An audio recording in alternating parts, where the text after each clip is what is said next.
Oke, halo teman-teman. Nah, pada kali ini kita akan ngebahas terkait eh, materi keuangan publik untuk materi perpajakan untuk bagian kedua. Nah, untuk sebelumnya, sebenarnya di sini saya lebih membahas mungkin ke beberapa materi, maaf, ke soal-soal yang mungkin di setiap soal tahun-tahun lalu ya. Nah, jadi mungkin ada terkait juga sama teori ataupun materi yang sebelumnya, perpajakan untuk bagian 1 ataupun TM 13 gitu. Nah, kita mulai saja ya teman-teman. Oke, baik. Nah, dari pertanyaan pertama. Nah, pertanyaan pertama diambil dari UAS tahun 2019 tahun 2020. Nah, di sini diinformasikan bahwa akibat pengenaan pajak, nah, selisih antara harga yang dibayar oleh konsumen dan harga yang diterima oleh produsen itu disebut. Nah, untuk pilihannya di sini diinformasikan bahwa pertama ada perbedaan pajak, yang kedua ada tax wages, yang ketiga ada statutory incidence, dan yang keempat ada economy incidence. Nah, jadi kan dari di sini itu ada kata ini ya teman-teman, ada kata akibat pengenaan pajak nih, akibat pengenaan pajak. Bentar ya. Nah, jadi akibat pengenaan pajak itu apa dampaknya gitu ibaratnya. Nah, di sini penjelasannya. Yang pertama terkait, nah di pilihan ada nomor C yaitu statutory incident. Statutory incident. Nah, jadi di sini itu konsep tax insiden itu kan konsepnya adalah terkait ini apa ya dibilangnya, siapa sih yang menanggung beban pajaknya itu gitu kan ya. Nah, makanya di sini untuk yang statutory incident itu adalah pajak ditanggung oleh pihak yang membayar pajak kepada pemerintah. Nah, sedangkan untuk reaksinya adalah mengabaikan reaksi pasar akibat pajak. Nah, sedangkan kalau yang terkait economic incidence adalah beban pajak itu diukur dengan perubahan sumber daya yang tersedia untuk setiap pelaku ekonomi sebagai akibat dari perpajakan, sebagai akibat dari perpajakannya. Nah, di mana responnya itu adalah memperhatikan reaksi pasar akibat pajak. Nah, jadi misalnya kalau di sini itu kan dibilang adalah diukur dengan perubahan sumber daya nih, diukur dengan perubahan sumber daya yang tersedia nih. Nah, jadi ibaratnya kalau di sini tuh jika pajak tidak dikenakan oleh produsen, dikenakan kepada produsen, maka produsen akan cenderung menaikkan harganya atau keuntungannya tidak menurun. Sedangkan kalau sebaliknya jika dikenakan kepada konsumen, konsumen akan menurunkan keinginannya untuk membeli sampai harga itu jatuh di nominal tertentu. Nah, jadi kan di sini adalah apa ya dibilangnya, akibat dari pajak itu dampaknya terhadap konsumen sama produsen itu apa. Nah, makanya di sini itu adalah terkait economic incident, di mana itu economic incident itu apa ya namanya, mengukur berdasarkan perubahan sumber daya. Jadi kan sumber daya yang diterima, misalnya kalau bagi konsumen dia akan menurunkan keinginannya akibat dari pajak. Sedangkan untuk si produsen dia juga akan menurunkan juga apa nah, kan kalau dia nggak menaikkan harganya maka keuntungannya akan turun ya kalau misalnya dia tidak menaikkan harga. Nah, makanya dia akibat dari pajak itu dampaknya kepada harga yang diterima oleh produsen, dia akan meningkatkan harganya supaya dia tetap dapat untung gitu. Nah, makanya di sini itu jawaban nomor 1 itu adalah economic incidence gitu ya. Nah, kalau tax wages itu sendiri adalah itu perbedaan antara upah yang diterima sebelum dan setelah adanya pajak. Nah, jadi di sini itu upah, jadi lebih kepada udah ranahnya sudah kepada pekerja ya, kepada labor gitu, pekerja. Nah, sini tuh ke ranahnya pekerja. Jadi bukan terkait lagi apa ya dibilangnya. konsumen produsen gitu, tapi udah kepada pekerja dan pemberi kerja, labor. Nah, di mana tax wage itu mengukur berapa banyak sih yang dapat diterima oleh pemerintah akibat dari mengenakan pajak atas pekerja. Jadi secara soal dan secara penjelasan, makanya jawaban untuk yang nomor 1 ini adalah economic incidence, begitu ya teman-teman. Nah, selanjutnya adalah terkait nomor 2. Nah, pada tiap tingkat pendapatan, bila rasio antara pajak yang harus dibayar terhadap pendapatan, antara pajak yang harus dibayar terhadap pendapatan adalah konstan. Nih, adalah konstan ya, sebentar. Nah, jadi maka tarifnya itu bagaimana? Maka pajak itu disebut pajak yang bagaimana? Nah, itu pertanyaannya. Nah, jadi kalau kita dalam hal ini tuh tarif dari pajak itu sebenarnya ada 4, yaitu tarifnya ada 4, itu terkait tetap, progresif, proporsional, dan degresif. Nah, teman-teman pasti tidak nggak asing lah sama istilah ini.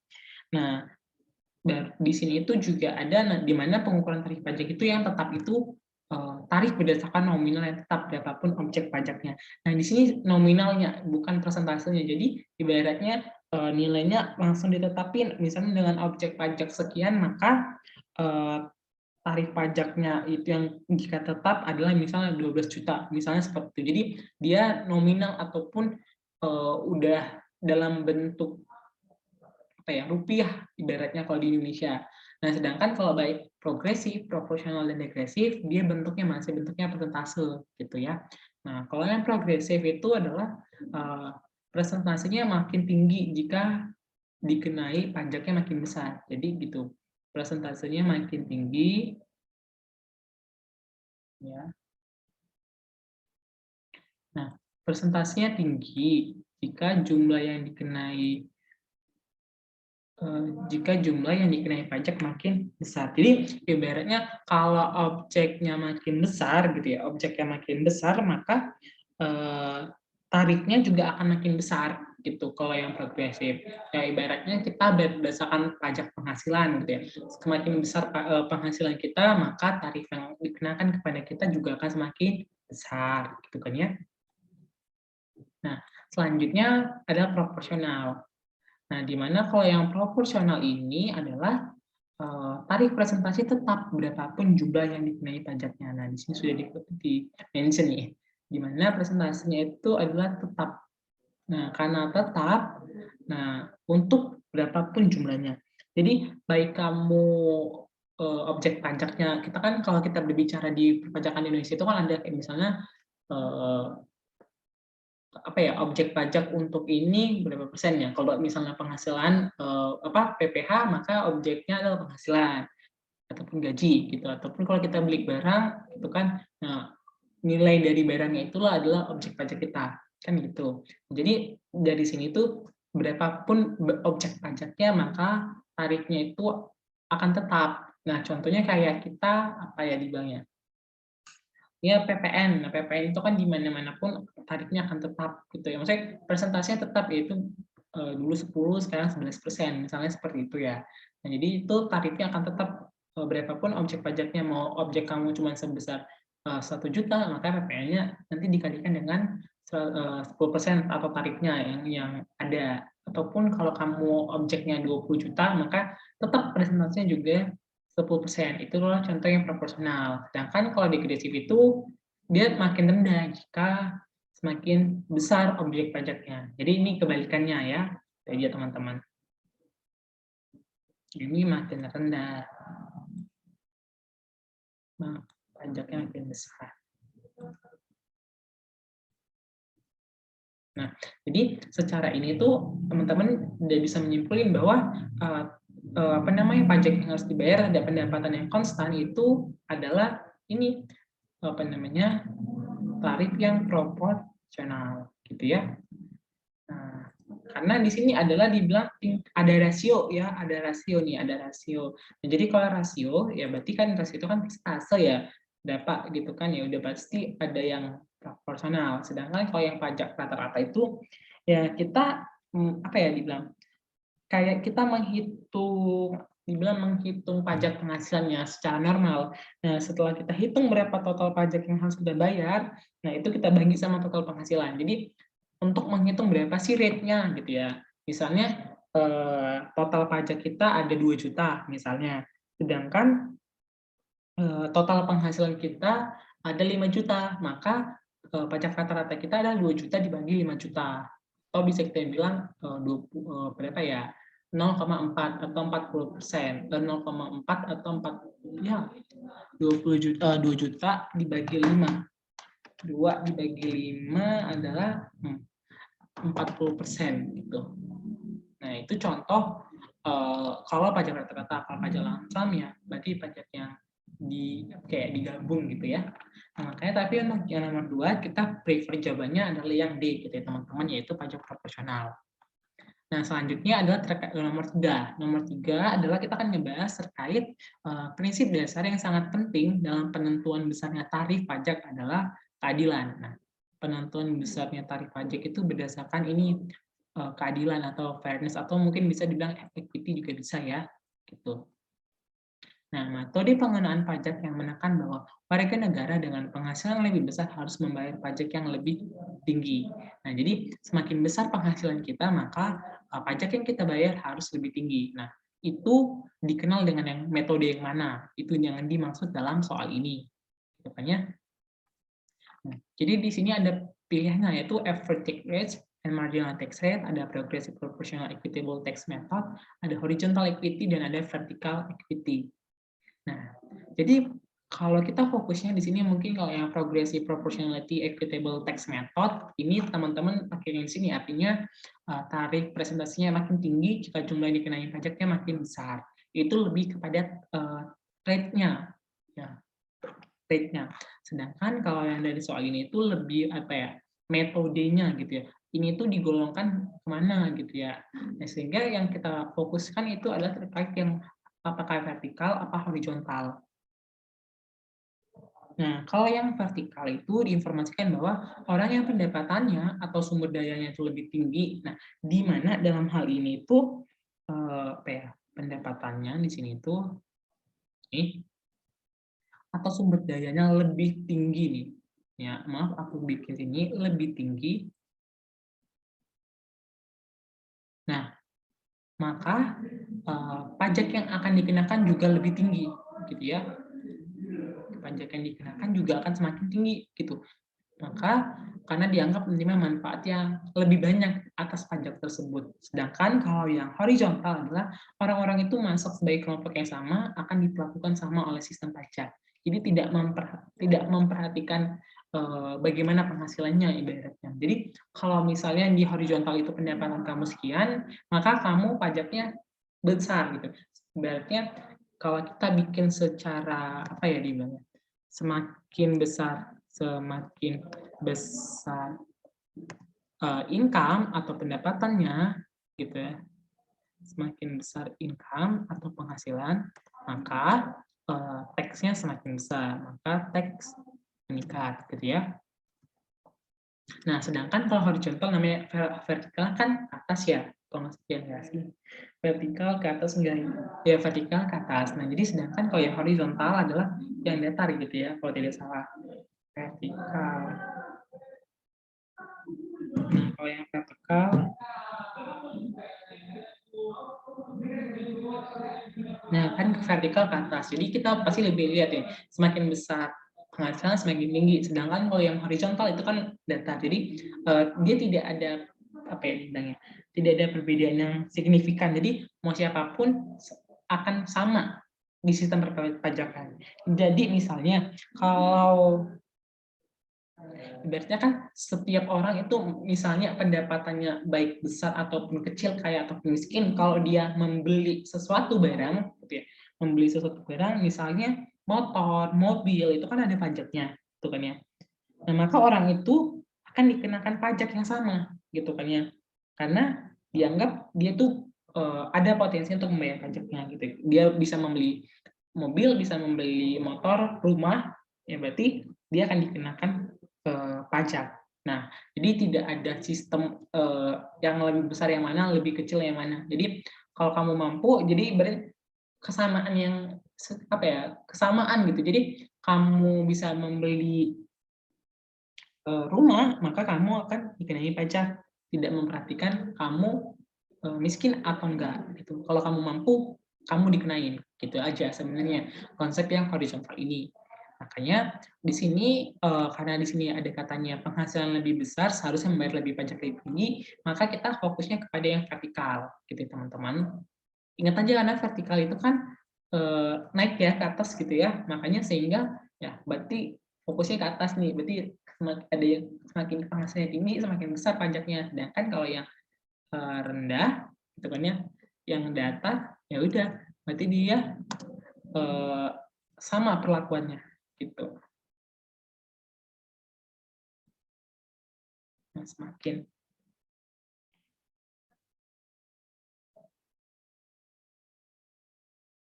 Nah, jadi kan kayak gitu sih. Ibaratnya kalau yang horizontal ini kayak penekanannya kayak kita sistemnya yang PPN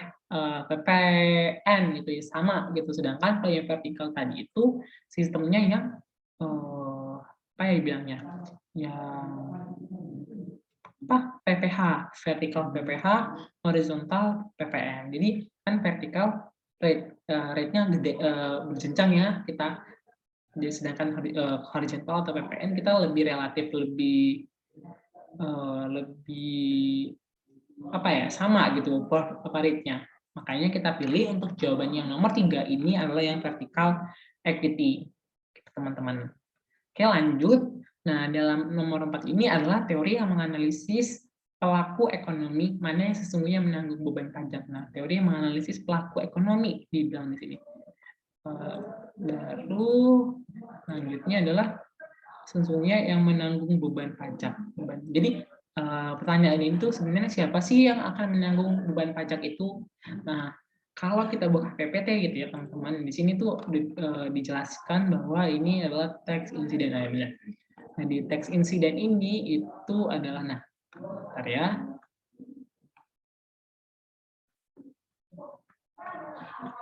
Nah, ini tax incident. Tax incident itu adalah teori yang menganalisa atau pelaku ekonomi mana yang sesungguhnya menanggung beban pajak, gitu ya. Nah, hal ini disebabkan pelaku ekonomi secara hukum wajib membayar pajak, belum tentu menanggung sendiri. Dan jadi misalnya meskipun kalau dalam hal itu meskipun dibilang si A ini tuh wajib membayar pajak, tapi belum tentu yang menanggung beban pajak itu tuh si A aja. Bisa saja si A ini membagi beban pajak itu kepada yang lain. Nah, ini masuk tax incident. Nah, makanya dikatakan bahwa dengan kata lain, pelaku tersebut dapat memindahkan atau membagi beban pajaknya kepada ekonomi lain ataupun kepada pelaku ekonomi lain yang disebut sebagai distribusi pembeban pajak. Jadi si A sebenarnya secara hukum si A ini yang apa ya, yang jadi ataupun yang berkewajiban sebagai apa ya, orang yang bayar pajak, tapi dari pembayaran pajak ini itu bisa didistribusikan ataupun dialihkan, dipindahkan kepada pelaku ekonomi yang lain. Nah, itu yang dimaksud dengan tax incident. Nah, makanya jelas ya untuk yang nomor 4 ini jawaban kita adalah yang C, yaitu tax incident. Sedangkan kalau baik tax avoidance dan tax evidence itu sebenarnya lebih kepada kayak misalnya ada suatu kayak orang ataupun seseorang yang dimana ini dalam konteks perpajakan, dimana dia tuh kayak melakukan cara atau punya cara untuk menghindari perpajakan. Karena kan sebenarnya pajak itu kan ya kita itu kan ibaratnya beban ya sebenarnya, beban bagi masyarakat. Ya kalau bagian itu karena kita harus bayar pajak gitu ya. Nah, jadi ketika makanya orang itu banyak yang ya kita ibaratnya jangan bayar pajak ataupun ya lari-lari, curi-curi supaya nggak bayar pajak ya, ibaratnya menghindari pajak. Nah, tapi untuk yang tax avoidance ini tuh dia mencari ataupun memanfaatkan celah untuk menghindari pajak itu dengan cara yang legal. Ini dengan cara yang legal. Kalau yang tax avoidance ini legal. Nah, sedangkan kalau yang tax evasion ini sama, dia itu cara untuk menghindari pajak. Nah, tapi ini tuh nggak sesuai gitu. Ini itu ilegal. Jadi dia caranya yang nggak apa ya, cara yang nggak benar gitu. Nah, sedangkan tax avoidance ini tuh yang benar atau yang legal yang masih diperbolehkan ataupun sesuai dengan hukum, sedangkan kalau yang tax avoidance tax evidence ini tuh nggak sesuai hukum lagi, makanya dia berlawanan ataupun ya kita sebut ya ilegal. Nah, nomor 4 ini makanya jawabannya adalah tax insidennya itu analisis untuk mengetahui siapa sesungguhnya yang menanggung beban pajak. Seperti itu ya teman-teman.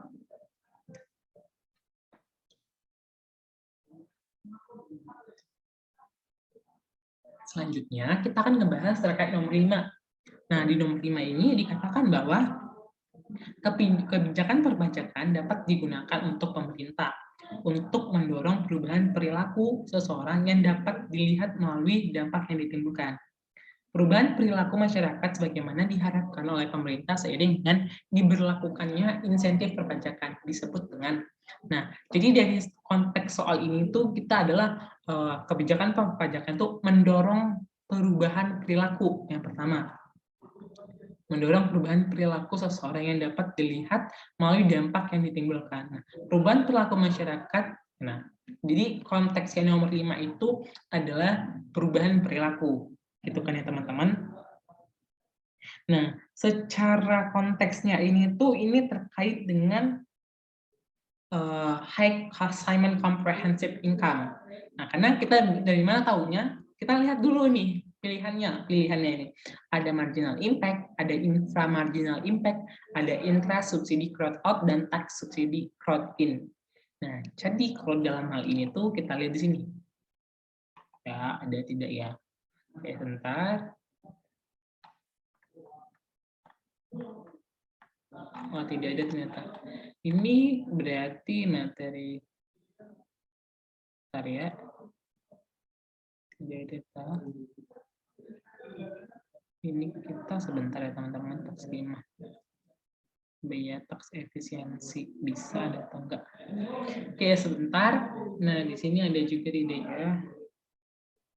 Tapi ini seharusnya materinya ada di tax insiden. Atau salah ya? Oh, ini benar nih. Kita bahasnya dari sini. High assignment comprehensive income. Nah, di mana kalau high assignment comprehensive income itu adalah sumber daya yang dikenai pajak adalah kemampuan membayar pajak individu atau ability to pay. Nah, jadi kalau di sini dikatakan bahwa income sebagian besar sebagai dasar perhitungan pajak maknanya lebih luas dari hanya sekedar jumlah konsumsi atau pendapatan rutin dari pekerjaan. Income ini berasal dari pendapatan rutin maupun tidak rutin, termasuk kenaikan atas aset. Nah, inilah yang dimaksud dengan high assignment comprehensive income gitu. Nah, ini ada apa ya? Nah, versusnya ada marginal, ada inframarginal impact gitu. Nah, kita contoh dulu misalnya nih, pemerintah itu ingin memberikan bantuan 10 triliun kepada masyarakat. Nah, ada instrumen yang dilakukan. Yang pertama itu memberikan bantuan kepada masyarakat atau memberikan keringanan berupa potongan pajak atas donasi yang diberikan oleh masyarakat yang mampu. Nah, jadi konteksnya ini itu adalah dari 10 triliun ini itu apakah langsung diberikan kepada masyarakat atau melalui si orang yang mampu gitu kan. Misalnya ada orang yang mampu, nah tapi dia melakukan ataupun memberi amal kepada masyarakat. Nah, jadi 10 triliun itu dialokasikan ataupun didistribusikan kepada orang yang membantu ya masyarakat itu melalui donasinya. Nah, itu yang dimaksud dalam instrumen yang dilakukan ini. Nah, sehingga ada dampaknya yaitu marginal impact dan inframarginal impact. Nah, di mana kalau yang marginal impact itu adalah pemberian insentif pajak oleh pemerintah atas donasi akan merubah perilaku sosial donatur. Sedangkan kalau inframarginal impact itu meskipun diberikan oleh insentif, dia itu tidak akan merubah perilaku sosial donatur. Nah, sebagai contoh lagi nih. Nah, misalnya donasi yang diberikan misalnya seseorang itu apabila memberikan donasi kepada masyarakat, maka akan diberikan keringanan pajak sebesar potongan 50%, misalnya seperti itu. Nah, dampaknya tadi kan ada marginal, ada inframarginal. Kalau yang marginal efek itu, maka atas potongan tersebut meningkat jumlah donasi oleh donatur. Jadi makin banyak orang yang apa ya berdonasi, beramal. Jadi dengan adanya insentif dari bukan insentif tapi kebijakan dari pemerintah gitu ya, maka orang-orang itu akan banyak berdonatur ataupun beramal gitu sehingga supaya dapat keringanan 50%. Sedangkan kalau yang ada inframarginal itu dia tidak apa ya, tidak goyah meskipun ada kredit ataupun potongan 50% atau tidak, dia tetap lanjut gitu, tetap beramal. Nah, makanya dari pertanyaan ini bisa dilihat bahwa dari ini kan kebijakan perpajakan itu digunakan untuk mendorong perubahan perilaku seseorang. Jadi dampaknya ada berubah nih ataupun seseorang itu perilakunya berubah gitu kan. Nah, maka jelas jawabannya adalah yang marginal impact.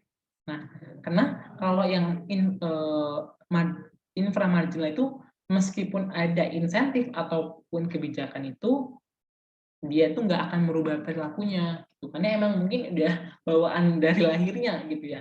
Jadi ya jawabannya pasti yang A, itu yang marginal impact. Sedangkan kalau yang intra-subsidy crowd-out sama tax subsidy crowd ini tuh lebih kepada kalau pemerintah tuh menyediakan dana langsung untuk kegiatan amal, maka pihak swasta tidak akan melakukan pengeluaran untuk amal. Jadi pemerintah itu langsung memberikan insentif tadi ataupun bantuan langsung kepada masyarakat. Jadi masyarakat swasta nggak dapat bagian. Jadi pure kalau ibaratnya itu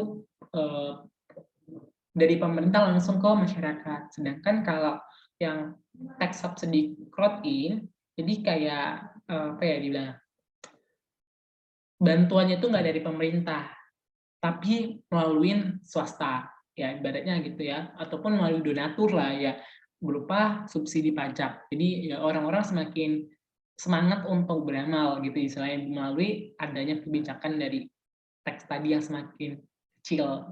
Nah, makanya nomor 5 jawabannya adalah yang A, teman-teman. Gitu. Oke, kita lanjut lagi teman-teman.